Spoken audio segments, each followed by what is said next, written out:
Okay sir. Good evening everyone, मैं engineer Raghavendra Singh बढ़ाना आपके अपने YouTube channel JSM GS study point में स्वागत करता हूं। आज हमारे समक्ष उपस्थित हैं हमारे बड़े भाई समान प्रदीप कैन जी, जो वर्तमान में नायब तहसीलदार के पद पर सबलगढ़ तहसील मुरैना पदस्थ हैं। आज हम जानेंगे कि इनके द्वारा जो संघर्ष किया गया है और जो हमारी सीरीज का नाम है शिखर पथ, यानी ये किस प्रकार से संघर्ष कर एक शिखर तक पहुँचे। तो मेरे सभी जो छात्र हैं वो सर की जर्नी को जानेंगे, इन्होंने किस प्रकार से संघर्ष किया और एक आज अच्छे पद पर शिखर पर पहुंच गए। हेलो फ्रेंड्स, आपका बहुत बहुत धन्यवाद।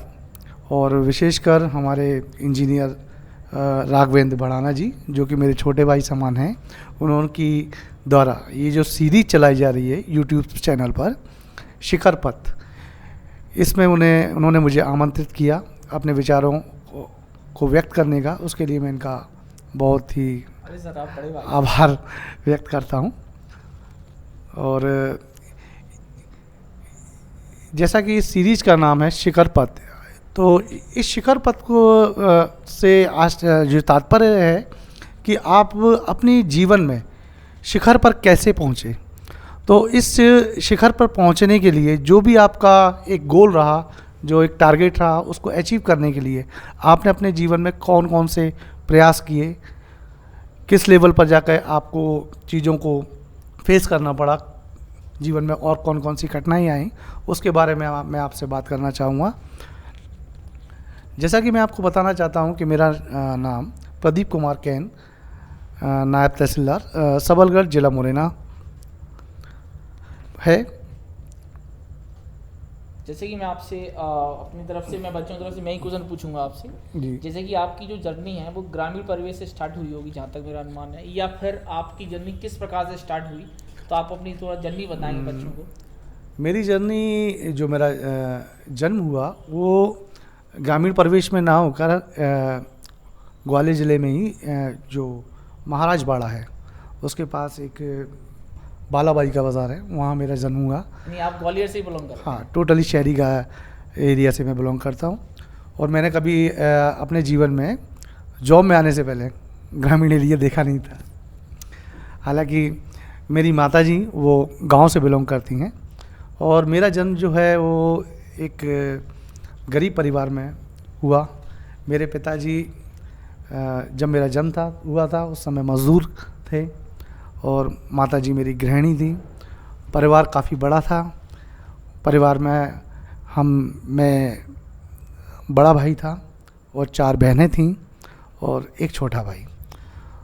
चूँकि परिवार की जिम्मेदारियाँ पिताजी पे बहुत सारी थीं, और उनके लिए पास एक सबसे बड़ा टारगेट था कि 6 बच्चों के परिवार का भरण पोषण करना, और साथ ही उन्हें एक अच्छी शिक्षा उपलब्ध कराना।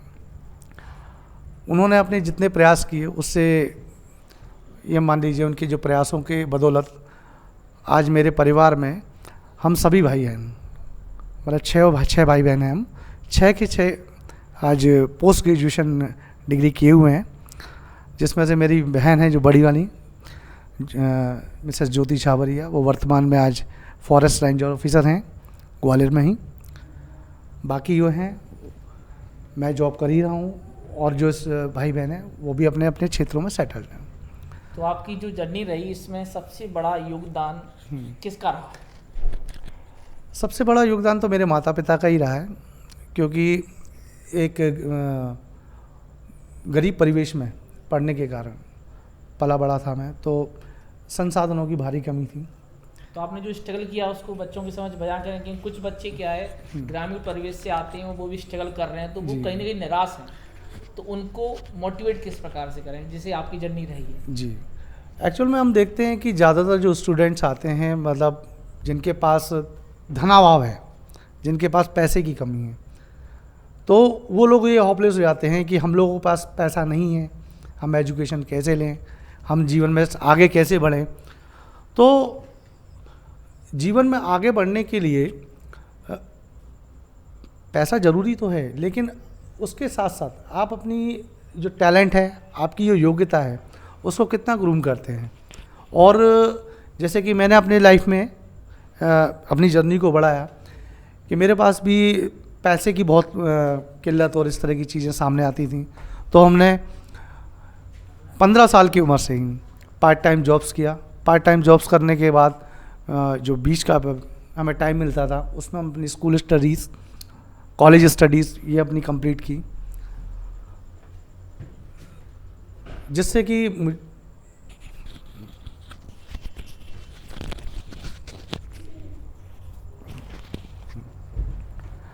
मुझे अपनी एजुकेशन है ना कंप्लीट करने में सहायता मिली। इसी क्रम में आगे चलते हुए मैंने मात्र 18 साल की उम्र में जब मैंने अपना 12th का एग्ज़ाम क्लियर किया तो मुझे पहला जॉब ऑफ़र LIC इंडिया की तरफ से मिला। तो मेरे मेंटर थे उस समय mister Harish Jaiswani, development officer. तो उन्होंने मुझे मात्र 18 साल की उम्र में LIC एजेंट का एग्ज़ाम में अपीयर कराया और वो एग्ज़ाम क्वालिफाई करने के बाद मुझे LIC की का परमानेंट एजेंट बना दिया गया।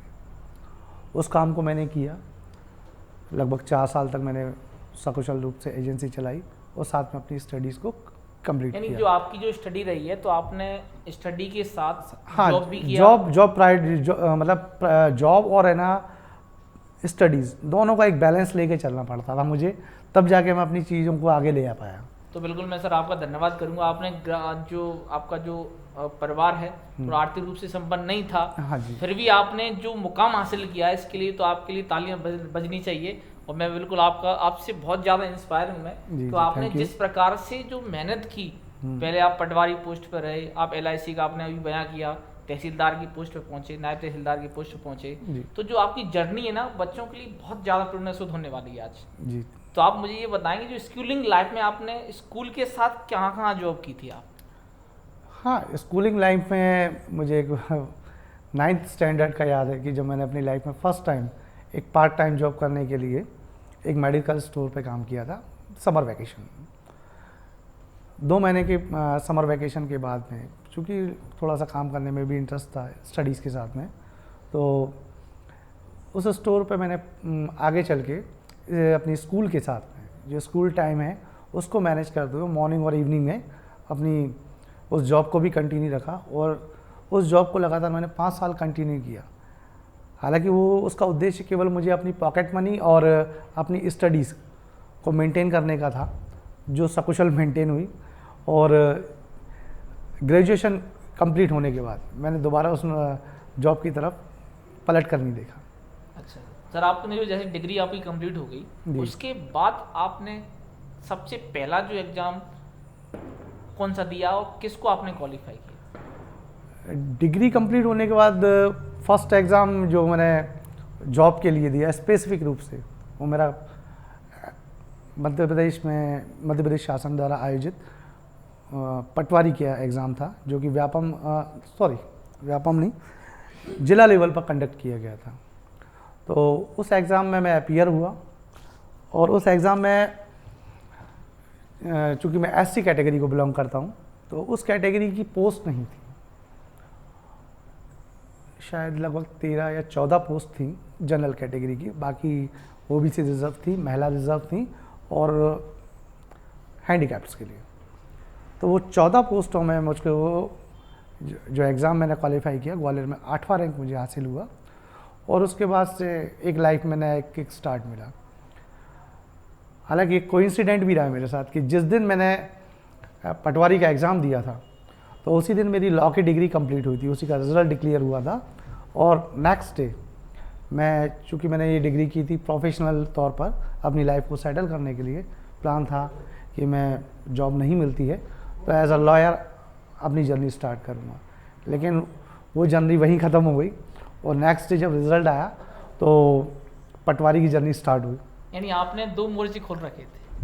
हाँ, ऑप्शंस लेके चलना पड़ता है क्योंकि लाइफ में तो यानी बच्चों को ये ध्यान रखना चाहिए कि हाँ, जैसे मान लो हम असफल होते हैं तो फिर कहीं ना कहीं तो जाएं। बिल्कुल, आपको अपने पास है सब्स्टिट्यूट ऑप्शंस जरूर रखने चाहिए कि आपके पास ये प्लान आपका फेल होता है तो आपका नेक्स्ट प्लान क्या होगा। अब होता है क्या है कि हमने एक डिग्री लिया और एक कॉम्पिटिटिव एग्ज़ाम में चले गए, लेकिन हमारे पास कोई प्रोफेशनल डिग्री नहीं है। तो प्रोफेशनल डिग्री आपके पास होना बहुत आवश्यक है। अब लोग कहते हैं कि साहब मेडिकल की डिग्री बहुत महंगी डिग्री है कि नहीं, जनरली एक आम आदमी नहीं कर पाता। आप इंजीनियरिंग लाइन में जाते हैं तो प्राइवेट सेक्टर में जो कॉलेज की फ़ीस वगैरह है बहुत ज़्यादा है, वहाँ भी आपको समस्या पैदा होती है। तो उस कंडीशन में मुझे मेरा लॉ चूज़ करने का एक मेन रीज़न था कि जिस कॉलेज में मैंने एडमिशन लिया था उसका कॉलेज टाइमिंग्स स्पेसिफिक रूप से मॉर्निंग में 7 से 10:30 का था। अब वो टाइम होने की वजह से मुझे पूरा दिन जो 10:30 बजे के बाद से लेके पूरा दिन का समय अपनी स्टडीज़ के लिए, अपने वर्क के लिए प्रॉपरली मिल जाता था। और साथ में ही उस डिग्री की जो फ़ीस थी वो भी बहुत नॉमिनल थी, जिससे मेरे ऊपर कभी बर्डन नहीं पड़ा। और एक नॉमिनल फ़ीस में करते हुए, डिग्री को करते हुए मैंने अपनी डिग्री कंप्लीट की। तो जैसे आपने पटवारी के पद पर पदस्थ हुए, आप किस वर्ष हुए और आपने कहाँ कहाँ जॉब की? उस दौरान आपने कितने जो आमजन है उनका भला किया आपने? क्योंकि पटवारी का भी बहुत बड़ा योगदान होता है ग्रामीण परिवेश में और शहरी में भी, ऐसा नहीं है। तो आपने बहुत से लोगों का, मुझे उम्मीद है कि आपने अच्छा कार्य किया होगा। और तो आप थोड़ा उन जर्नी के बारे में बताएंगे, किस संदर्भ में क्या किया आपने? पटवारी के पद पर मेरी जर्नी आफ्टर ट्रेनिंग, जो ट्रेनिंग हुआ था मेरा 2007 से स्टार्ट हुआ था, और मेरी पोस्टिंग, फर्स्ट पोस्टिंग हुआ था वो ग्वालियर ज़िले की भितरवार तहसील में अप्रैल माह में हुआ था। वहाँ मैंने ज्वाइन किया। ज्वाइन करने के बाद हमें 1 महीने तक ऑफिस में अटैच रखा गया। हम लोगों का करीबन 15 या 16 पटवारियों की पोस्टिंग भितरवार तहसील में की गई थी। तो सभी को उन्होंने पोस्टिंग करने में 1 महीना टाइम लिया। देन 1 महीना टाइम करने का अलग अलग हल्कों में हमको डिस्ट्रीब्यूट किया गया। तो पहला हल्का जो मुझे अलॉट हुआ था वो आखिरी तहसील का लदवाया हल्का हुआ। तो वहाँ भी हम लोगों को ज्वाइन करने के बाद चार्ज नहीं मिला, तो 1 महीने हम ऐसे ही घूमते रहे। देन SDO भितरवार के द्वारा हमारा हल्का ट्रांसफ़र करके एक नया हल्का अलॉट कर दिया गया। तो मेरी सही पटवारी की जॉब स्टार्ट हुआ एक्चुअल में वो चिनौर टप्पा बोलते थे उस समय, आज वर्तमान में वो चिनौर तहसील बन चुकी है। उसका हल्का था महगांव, वहाँ से मैंने स्टार्ट किया। 1 साल मैंने महगांव में महगांव जो गांव था वहाँ पे वर्क किया। उसके बाद हल्का था दोनी मैना, वहाँ वर्क किया मैंने। इसके अलावा जैसे हम बात करें, आपने ग्वालियर में काफ़ी गाँव में आपने पटवारी पद पर कार्य किया है जी। कुछ गांव अगर आपको याद हो तो मेंशन कर सकते हैं आप, कुछ ज़्यादा करीब रहे हो गांव, क्योंकि देखो कुछ गांव अच्छे रहते हैं, कुछ गांव थोड़ा नॉर्मल रहते हैं। हालांकि सभी गांव अच्छे होते हैं, इसको मैं सहमत हूँ इस बात से, क्योंकि मैं भी ग्रामीण परिवेश से बिलोंग करता हूँ, मेरे पिता भी किसान हैं। तो ये है कि फिर भी एक हाथ ऐसी पोस्टिंग रही हो जो आपकी बिल्कुल करीब रही हो, कुछ ऐसा वाक्या हो? ऐसा तो खैर स्पेसिफिक तो कुछ नहीं रहा, लेकिन ग्वालियर में जो स्टार्ट किया हुआ था तो एक गांव था सिरसौद। तो हाँ, हालांकि वहाँ मैं 1 साल पदस्थ रहा। तो वहाँ मुझे पता पड़ा कि एक वहाँ के जागीरदार पुराने हुआ करते थे, तो उनके नाम के आगे राव टाइटल दिया हुआ था। हाँ ठीक है। और साथ में एक गांव लगा हुआ था दहली। तो ये सिरसौद दहली स्टेट के अंग बताए जाते थे पुराने टाइम में। हाँ। तो वहाँ के राव साहब, हाँ, मिस्टर राव। वो नाम थोड़ा मुझे करेक्ट नहीं हो पा रहा। नहीं, मैं उनसे मिला हूँ पर्सनली। हाँ। घर जाकर मेरे क्या फैमिली तो संबंध है उनसे मेरी काफ़ी अच्छे गेट टुगेदर हुआ करते थे, और काफ़ी अच्छा मतलब गांव लगा कि वहाँ क्या है कि डिफरेंट टाइप की है ना कम्युनिटीज़। याद है श्रीमान वीरेश्वर सिंह नाम उनका। Yes, Vireshwar Singh and Rajesh. हाँ, राजेश का नाम मुझे याद है। हाँ, दोनों भाई हैं। और वहीं गांव में जाके दिल्ली में एक आपके कक्कड़ सिंह खेड़ा, वो उनका शॉर्ट नेम है, ये निक नेम कक्कड़ सिंह खेड़ा। वो आज भी मुझसे कनेक्टेड है सोशल मीडिया पे, और अक्सर फ़ोन पे बात होती रहती है। तो उन लोगों के साथ थोड़ा सा रिलेशन बड़ा अच्छा सा रहा था। और चूँकि उस एरिया की खासियत ये थी कि वहाँ आपको डिफरेंट कम्युनिटीज़ के लोग देखने को मिलते थे। मतलब जनरली किसी गांव में आप जाके देखते हैं तो एक पर्टिकुलर कम्युनिटीज़ का बाहुल्य पाया जाता है, लेकिन उसका गांव में एक विशेषता थी कि उसमें मोहम्मडन कम्युनिटीज़ भी थी, SC कम्युनिटीज़ भी थी, ST भी थी, OBC कम्युनिटीज़ भी थी, और साथ में जनरल भी थी। हाँ, सभी मिक्सअप था। और वो गांव बड़ा शांतिपूर्वक है ना अपना जीवन बसर कर रहा था। इसलिए मुझे काम वो थोड़ा सा काफ़ी अच्छा लगा। बिल्कुल सर। तो जो आपने अभी जो नायब तहसीलदार के पद पदस्थ हैं आप सबलगढ़ में, जी। तो यहाँ तक पहुँचने की पटवारी से जो आपने यू टर्न लिया है वो जर्नी रही है, थोड़ा जैसे जो भी बच्चे हैं वो उनको मोटिवेट मिलता है इससे, तो आप उस जर्नी को एक्चुअल थोड़ा में क्या था कि मैं जिस दिन पटवारी पे सिलेक्ट हुआ था, तो पटवारी का जॉब स्टार्ट करने के बाद लाइफ में चेंज तो आते ही हैं, एकदम नया सा लग रहा था। लेकिन कुछ समय बाद जब मैंने उसको जॉब को 2 से 3 साल किया तो मुझे थोड़ा सा उसमें बोरियत सी महसूस होने लगी। मुझे ऐसा लगने लगा था कि लाइफ में कुछ चेंज होना चाहिए। तो सडनली उस 2012 में एक एग्ज़ाम आया भी था, आरआई एग्ज़ाम, आरआई के लिए। तो प्रयास मेरे भी थे उसके लिए, लेकिन जब मैंने चेक किया तो मेरी एलिजिबिलिटी पूरी नहीं थी 5 साल की। इस वजह से मैं उस एग्ज़ाम में अपीयर नहीं हो पाया। और सहयोग देखिए, उसके बाद वो एग्ज़ाम दोबारा आया ही लाइफ में तो वो मौका ही नहीं मिला। तो आपने सोचा कि बीच में जो आरआई की जो बीच में खड़ी है उससे ऊपर जाते हैं? नहीं, सोचा नहीं था। फिर उसके साथ बीच में एक और हुआ था इंसिडेंट, 2014 में एसआई का एग्ज़ाम क्वालिफाई हुआ था मेरा। तो एसआई का एग्ज़ाम अवेटेड रिजल्ट था, कुछ करेक्शंस के बाद दोबारा कुछ समय बाद रिजल्ट घोषित हुआ जिसमें मैं क्वालिफाई था। अब चूंकि उस समय फिटनेस लेवल इतना अच्छा नहीं था और टाइम भी केवल 15 से 20 दिन का था, तो इतने में फिटनेस कवर कर पाना मुश्किल था। तो मैंने फिर भी प्रयास किया, कोशिश किया, ग्राउंड पे गया भी, लेकिन इंजरी हो गई। इंजरी के कारण मुझे बैक होना पड़ा। यानी आपने एसआई का एग्ज़ाम भी निकाला है? हाँ जी, बिल्कुल।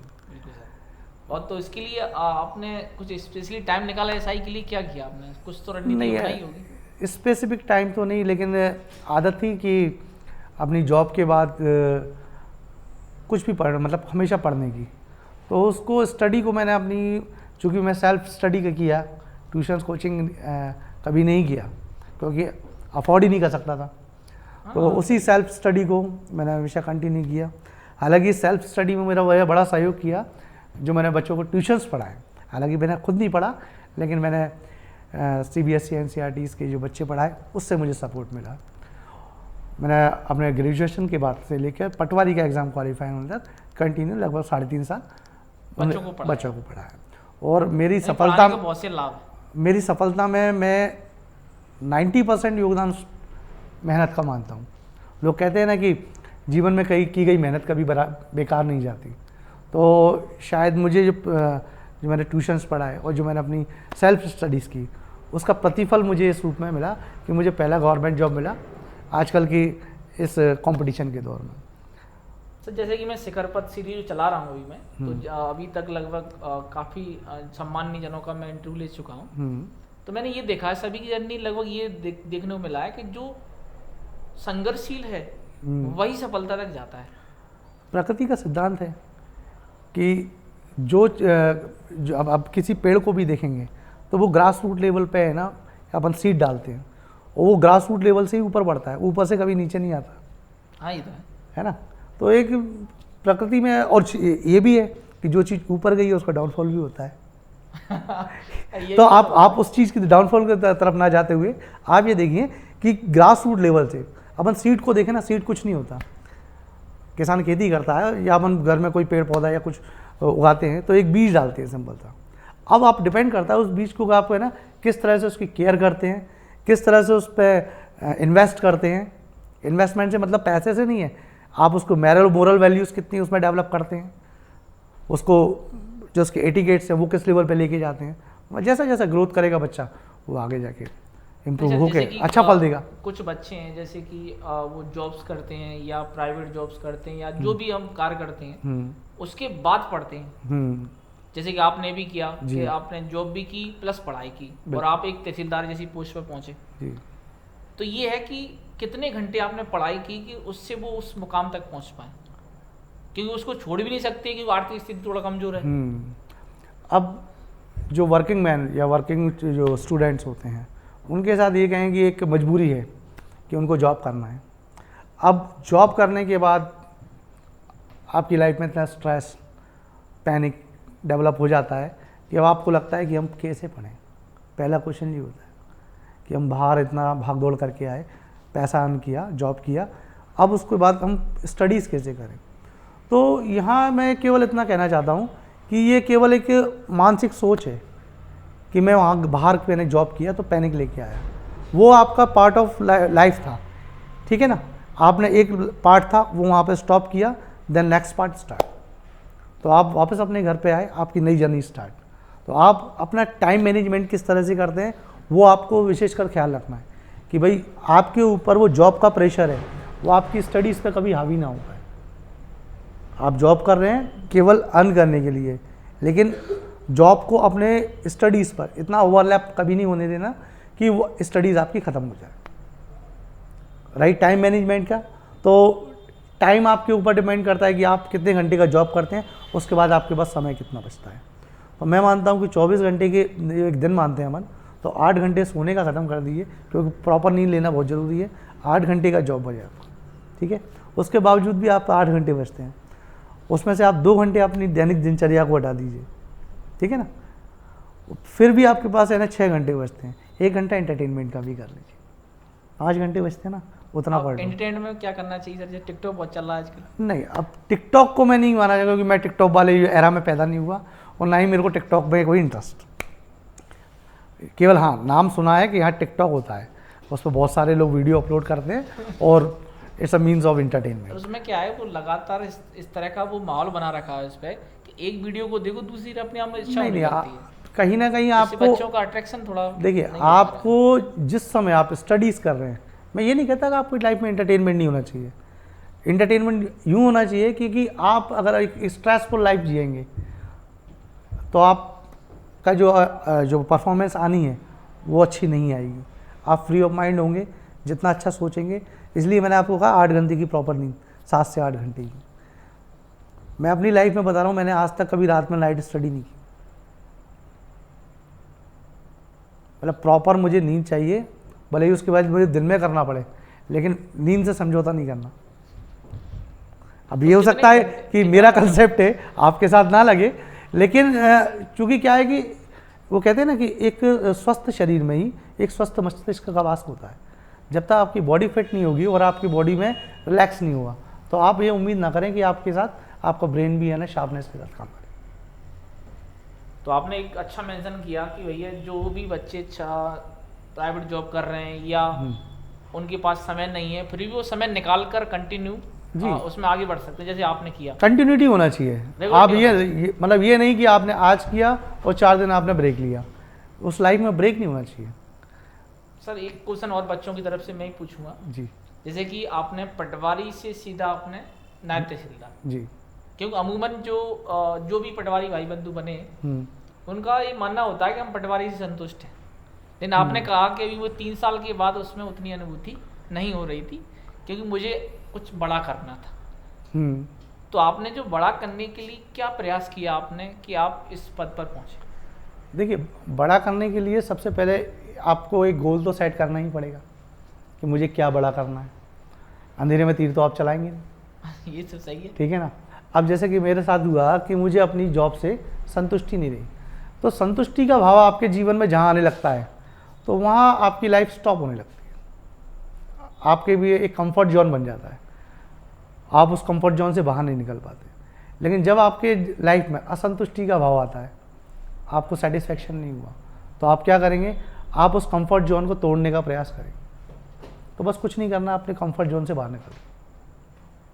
जिस दिन आपको लगने लगा कि मैं कंफर्ट हो गया, देन आप ये मान लीजिए कि आपके प्रगति के द्वार बंद हो रहे हैं। अपने प्रगति के द्वार खोलने हैं तो हमेशा कम समय तक संघर्ष करते रहना है। हाँ, जब तक आपको संतुष्टि नहीं हो, सेटिस्फैक्शन ना हो, देन अपने कंफर्ट जोन को ब्रेक करते रहिए। बिल्कुल सर।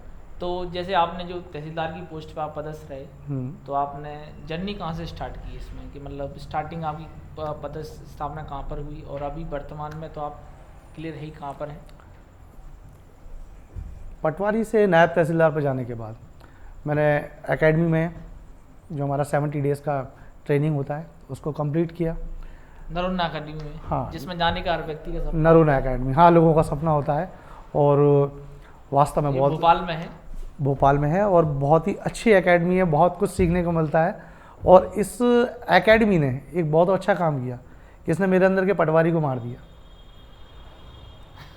मतलब 70 डेज़ में इनका काम ही होता है कि ऐसे कोई एक नया स्टूडेंट PSC फाइट करके या किसी भी तरीके से वहाँ पहुँचता है ट्रेनिंग के लिए, तो उस व्यक्ति के अंदर से वो जो उसका पूर्व का व्यक्तित्व है वो धीरे धीरे समाप्त करके उसे एक नए रूप में ढाल दिया जाता है, नए सांचे में।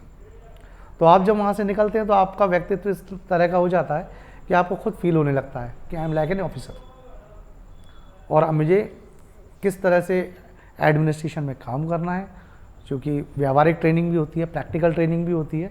तो हर तरीके से आपको, और साथ साथ सबसे बड़ी चीज़ पर्सनालिटी डेवलपमेंट, वो आपका सबसे मतलब जीवन का महत्वपूर्ण पार्ट होता है। और ये पर्सनालिटी डेवलपमेंट आपके साथ लाइफ टाइम रहता है जब तक आप जॉब करें। हालांकि बीच बीच में रिफ्रेशमेंट कोर्सेज वगैरह चलाए जाते हैं, और साथ ही मिड कैरियर प्रोग्राम भी एकेडमी द्वारा आयोजित किए जाते हैं हम लोगों को ग्रूम अप करने के लिए। तो वहाँ अकेडमी से पास आउट होने के बाद हमारा लोगों को प्रोबेशनरी ऑफिसर के तौर पर एज अ प्रोबेशनरी नायब तहसीलदार मुरैना डिस्ट्रिक्ट में सबसे पहले जौरा तहसील में पदस्थ किया गया। जौरा तहसील में मेरा लगभग 16 महीने का कार्यकाल रहा, और उस 16 महीने के कार्यकाल के बाद मेरा ट्रांसफ़र मुरैना ज़िले के ही सबलगढ़ तहसील में किया गया, जहाँ मैं आज दिनांक तक पदस्थ हूँ और अपना कार्य कर रहा हूँ। तो आपने जो संघर्ष किया है वो सभी कहानी आप सब मेरे छात्रों ने सुनी जी। और तो इसमें मैंने ये देखा है सर कि आपने किस प्रकार से एक लक्ष्य को सेट रखा कि नहीं यार मुझे कुछ बड़ा करना है जी। नहीं तो ज़्यादातर व्यक्ति क्या है जो पहले मिल जाता है उसी पर रुक जाता है। होपलेस हो जाना और कंफर्ट जोन में आ जाना, ये सबसे बड़ी चीज़ है ना, कमी है हम लोगों को। ये सबसे पहले तो हम ये देखते हैं कि ठीक है यार ये नहीं हो पा रहा, मेरा ये एग्ज़ाम दिया क्रैक नहीं हुआ, इतना मेहनत किया, इतना एफर्ट लगाया, और हम होपलेस हो जाते हैं। तो होपलेस तो होना ही नहीं है, एफर्ट आपको देने ही देने हैं। और हर बार एग्ज़ाम दे के आते हैं तो आप ये देखिए कि इस एग्ज़ाम में मुझसे कमी कहाँ रही। और हर व्यक्ति को पता होता है कि मेरी वीकनेसेस क्या हैं, लेकिन हम लोग क्या होता है अपनी वीकनेसेस पे ध्यान नहीं देते। आपको केवल पिक करना है कि आपकी जीवन में चाहे सब्जेक्ट के संबंध किसी भी सब्जेक्ट के बारे में वीकनेस कहाँ आ रही है। जैसे कई स्टूडेंट्स का रहता है ग्रामीण परिवेश से आते हैं या गवर्नमेंट स्कूल से आते हैं। मेरी स्कूलिंग को गवर्नमेंट स्कूल में हुई है टोटली, तो इंग्लिश मीडियम का परिवेश नहीं मिला, तो मुझे बड़ी समस्या थी, मैं इंग्लिश कैसे। नहीं सर, आपने फिर भी 3 पेपर निकाले जो आपने अभी बताए, जैसे पटवारी का, एसआई का, और हाँ। आप तहसीलदार तक पहुँचे, नायब तहसीलदार तक जी। तो ये निश्चित है कि आप स्कूल कोई भी हो जज्बा होना चाहिए बस कुछ करने का। नहीं, जज्बा तो होना ही चाहिए। एक्चुअल में क्या है कि हम लोग अपनी कमियों को दूर नहीं करते। मैं काफ़ी स्टूडेंट्स अपने सराउंडिंग्स पे देखता हूँ, तो उन लोगों को क्या रहता है कि वो अपनी कमियों को एक्सेप्ट नहीं करते। कि जैसे आपको पता है कि मेरा इंग्लिश वीक है, तो इंग्लिश वीक करने के लिए आपको वीक है उसको सही करने के लिए एफर्ट आपको ही करने पड़ेंगे ना। आपका टीचर तो एफर्ट नहीं करेगा, बिल्कुल बिल्कुल। टीचर आपको केवल गाइड कर सकता है। तो आपने कितना एफर्ट डाला और एफर्ट डालने के बाद आपकी परफॉर्मेंस कितना है। मैं मज़ेदार वाक़या बताता हूँ कि 12th तक आप हंसेंगे कि इंग्लिश में बस मैं केवल पासिंग जानता था, इससे ज़्यादा नहीं। तो हमारे एक ग्रुप में फ्रेंड्स का ग्रुप था, तो उन्होंने बताया कि एक नए टीचर आए हैं, वो इंग्लिश सिखाने क्लासेस स्टार्ट कर रहे हैं। बाद में उनका ग्वालियर में काफ़ी नाम रहा, मिस्टर विजय चौहान। तो उन्होंने उस समय स्टार्टिंग गए, एक ने क्लासेस स्टार्ट किया था, हम 15 लोग थे उस समय। तो 15 लोगों को उन्होंने 1 महीने तक कोचिंग दिया। अब उस 1 महीने की कोचिंग का इम्पैक्ट ये रहा कि उसमें से कुछ लोग थे जो आए, कुछ मीनिंग सीखे, कुछ टेंसेस सीखे, कुछ सेंटेंस फॉर्मेशन सीखे और चले गए। उनमें से 2 लोग ऐसे भी निकले कि जो इंग्लिश स्पीकिंग सीख के गए। और उस 1 महीने की कोचिंग का सबसे बड़ा इम्पैक्ट मैंने अपनी लाइफ में तब देखा कि जब मैं बीएससी सेकेंड ईयर का एग्ज़ाम देने गया, तो फाउंडेशन का पेपर जब मैं दे रहा था, तो मुझे इंग्लिश का पेपर, जो अभी तक ऐसा लगता था सर पर कुछ ने पहाड़ रख दिया हो, जब मैंने वो पेपर दिया तो मेरा 40 मिनट में पेपर रहना सॉर्ट आउट हो गया। मुझे खुद लग रहा था मैं 40 मिनट में कंप्लीट कैसे किया। और जब लास्ट में जब रिज़ल्ट आया तो उस फाउंडेशन में इंग्लिश के पेपर में 120 में से, क्योंकि उसमें से असेसमेंट वगैरह के नंबर कट जाते थे 30 नंबर, तो हम लोगों का 120 का मार्क्स का था, 118 मार्क्स मेरे आए। तो मैं खुद शौक रह गया कि मैं एक जरा सी चीज़ थी उसको अभी तक नहीं कमी के दूर कर पा रहा था, आज मैंने उस कमी को दूर किया। तो उसमें सर आपकी जो शिक्षक रहे, जो इंग्लिश आपने नाम दिया उनका, हाँ, हाँ। उनका बड़ा योगदान रहा। उनका उन्हीं के कारण संभव बिल्कुल हो बिल्कुल पाया। मैं उनका धन्यवाद करना चाहता हूँ कि उन्होंने भी अपनी लाइफ स्टार्ट ही की थी तभी, और हमको उन्होंने ट्रेन किया। और अब एक चीज़ और आपको बताऊंगा कि उसी समय जब मैंने इंग्लिश का ये सीखा तो अपने आप को ग्रूम करने के लिए तो उन्होंने बोला था कि आप मिरर के सामने स्पीकिंग कीजिए, वो भी किया हमने। फिर जाके हमने सोचा, उन्होंने बताया कि और क्या कर सकते हैं, तो उन्होंने गलती से एक आइडिया दिया हमें कि यार आपको क्या है कि जब तक सामने वाले से इंग्लिश फेस नहीं करोगे ना तब तक आपको इंग्लिश नहीं आएगी। तो सर क्या करना चाहिए, तो उन्होंने एक आइडिया दिया कि ग्वालियर में जितने भी है ना वॉक इन इंटरव्यूज़ होते हैं ना, आप उसमें जाया कीजिए। तो हमने देखा कि इंग्लिश का सबसे अच्छा प्रेजेंटेशन एमआरशिप के इंटरव्यूज़ में होता था। चूँकि मैं साइंस ग्रेजुएट था तो एक ऑप्शन भी था कि एमआरशिप की जॉब के लिए भी ट्राई कर सकते हैं, तो वही एमआरशिप के इंटरव्यू देने लगे। अब उन इंटरव्यूज़ का मैंने लगभग 40 करीब इंटरव्यू दिए होंगे, और हम ब्लाइंड देते थे, कोई मतलब नहीं, जॉब हमारा हो मतलब जॉब पाना हमारा उद्देश्य नहीं था, हमें केवल इंग्लिश रूम करने जाना, और जाके हम वहाँ पे उनसे केवल वॉक इन में पार्टिसिपेट करते थे और चले जाते थे। सर मैं एक क्वेश्चन पूछना चाहूँगा आपसे, जैसे कि आपने पटवारी पेपर निकाला, आपने एसआई निकाला जी इसके अलावा हम बात करें आप तहसीलदार तक पहुँचे, नायब तहसीलदार पद तक। जी तो मैं ये पूछना चाह रहा हूँ कि जैसे आपने किन बुकों का सहारा लिया इस पद तक पहुँचते या किस प्रकार से आपने स्टडी की, तो उससे क्या है बच्चों को कुछ मार्गदर्शन मिल जाए जिससे वो भी आपकी तरह झंडा गाड़ पाएँ, शिखर पद तक पहुँच पाएँ। नहीं बिल्कुल, क्यों नहीं। देखिए आज हमारे सिनेरियोज़ में जब हम पढ़ा करते थे, चूँकि काफ़ी टाइम हो चुका है आज की स्टडीज़ और पुरानी स्टडीज़, तो आज की स्टडीज़ को देखते हुए क्या है कि मार्केट में जीएस स्टडीज़ के लिए लूसेंट्स की बुक आती है, और ज़्यादातर जितनी भी पीसीएस के एग्ज़ाम जो दे रहे हैं वो प्री प्रीलिम्स के लिए सबसे अच्छी बुक मानी जाती है, और उसका जो अपडेटेड वर्जन आता रहता है, हमेशा उसमें इस चीज़ का ध्यान रखें कि जो वर्जन अपडेट होता है उसको ज़रूर देखें आप। लेटेस्ट ठीक है ना, हाँ लेटेस्ट वर्जन कोई भी आप ले सकते हैं, लेटेस्ट हो या फिर लेटेस्ट, मान लीजिए आपने आज बुक खरीद ली है, 2 साल बाद अपडेट हो जाता है, तो अपनी बुक को भी अपडेट कर लें आप। और अपडेट तो आपको कंपटीशन का युग है, किसी भी एग्ज़ाम में बैठेंगे तो स्वयं को अपडेट रखना तो अति आवश्यक है, क्योंकि सिस्टम है, सिस्टम में आप अपने आप को अपडेट नहीं रखेंगे तो आप सिस्टम से बाहर हो जाएंगे। ये केवल आप लोगों के लिए, हम लोगों के लिए भी लागू होता है कि आज हम जॉब कर रहे हैं, अगर हम जॉब में अपडेट नहीं रहें तो हमें सिस्टम बाहर कर देगा, या फिर हम सिस्टम के लिए किसी काम के नहीं रह जाएंगे। जैसे आपने प्राइवेट सेक्टर में देखा होगा कि आईटी प्रोफेशनल्स जॉब करते हैं, तो टेक्नोलॉजी बदल रही है, नए नए फीचर्स आ रहे हैं, तो होता है क्या है कि आज एक फ्रेशर गया तो फ्रेशर 10 साल तक तो फ्रेशर रहेगा, बढ़िया अच्छा परफॉर्मेंस करेगा, लेकिन 10 साल बाद जब वो एरा बदलता है और नए फ्रेशर्स आते हैं तो आपको उनसे कॉम्पिटिट करना है, और साथ में नई टेक्नोलॉजी से कॉम्पिटिट करना है, और उसी सिस्टम में आपको सर्वाइव करते हुए आगे बढ़ना है। तो ये कुछ चैलेंजेस होते हैं, इन पे अपने को ध्यान फोकस करना पड़ेगा। यानी आप अंतिम रूप से ये बच्चों को बताएं कि किस प्रकार से पढ़ना चाहिए और कितना पढ़ना चाहिए रेगुलर, और किस प्रकार से वो भी आपकी तरह एक अधिकारी बन पाए, देखिए उनका भी सपना पूरा हो जाए।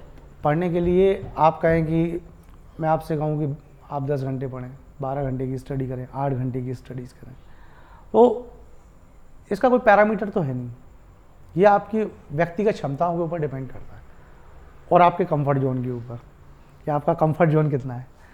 तो आप 4 घंटे में है ना स्टडी करने में कंफर्ट है, या फिर आप अपने कंफर्ट जोन को छोड़ के 6 से 8 घंटे पे जाना चाहते हैं।